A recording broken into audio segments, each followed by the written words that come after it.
hapa Machakos ambapo naibu gavana wa kaunti ya Machakos Francis Mwangangi amewashtumu viongozi waliosusia kupiga kura bungeni wakati wa kujadiliwa kwa mswada wa fedha wa mwaka 2026-2027, akisema ni adui wa maendeleo kwa Wakenya.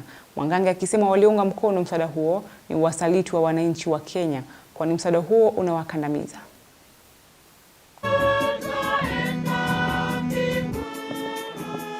Kwa sababu tumetoka finance bill.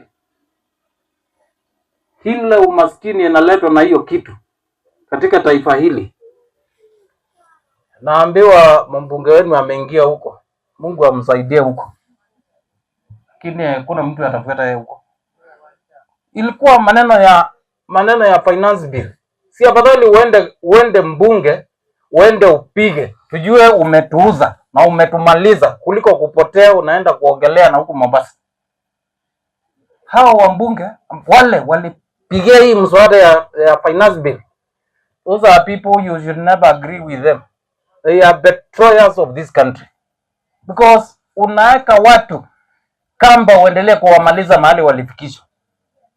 I would want to hear one of them, hawa wote ambao walikataa ku save the country wakapotea, badala ya waende waongee kule tuliwatuma. Ikakuwa maneno ikakuwa kaumana namna hiyo, ukapotea. Si afadhali ungeenda upige tujue wewe umepiga yes ama no, tujue.